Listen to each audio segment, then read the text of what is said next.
Dasar-dasar keselamatan kerja K3. Nah, apa aja yang akan kita bahas? Dasar hukum. Nah, dasar hukum K3 di Indonesia itu ada Undang-Undang Nomor 1 Tahun 1970 tentang keselamatan kerja dan Undang-Undang Nomor 13 Tahun 2003 tentang ketenagakerjaan. Nah, di undang-undang ini sudah mengacu detail dan lengkap tentang K3 di Indonesia.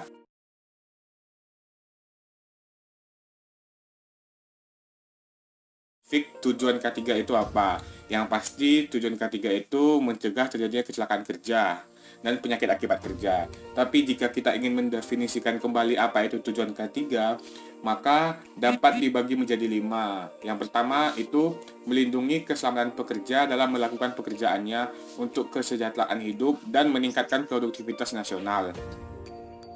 Yang kedua, menjamin keselamatan setiap orang lain yang berada di tempat kerja. Yang ketiga, sumber produksi terpelihara dan dipergunakan secara aman dan efisien. Yang keempat, sebagai alat untuk mencapai derajat kesehatan tenaga kerja yang setinggi-tingginya, baik buruh, petani, nelayan, pegawai negeri, atau pekerja-pekerja bebas. Dengan demikian, dimaksudkan untuk kesejahteraan tenaga kerja. Yang terakhir, sebagai alat untuk meningkatkan produksi yang berlandaskan kepada meningginya efisiensi dan daya produktivitas faktor manusia dalam produksi. Faktor penyebab kecelakaan. Kejadian kecelakaan kerja dipengaruhi oleh berbagai faktor penyebab di dalam usaha produksi. Dalam melibatkan tenaga kerja, mesin, dan peralatan, bahan-bahan yang digunakan berinteraksi satu sama lain dalam bentuk proses produksi. Interaksi ketiga faktor tersebut akan dipengaruhi tingkat keselamatan, kesehatan, dan lingkungan kerja.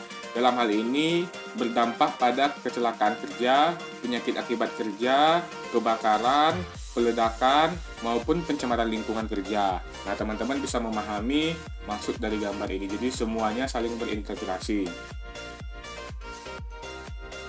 Kita akan belajar tentang akibat kecelakaan kerja. Nah, bagi teman-teman yang awam, jadi kecelakaan kerja itu ibarat gunung es. Kalau yang kerugian yang terlihat itu terdiri dari korban jiwa, itu mungkin korban luka, biaya pengobatan, kerusakan properti.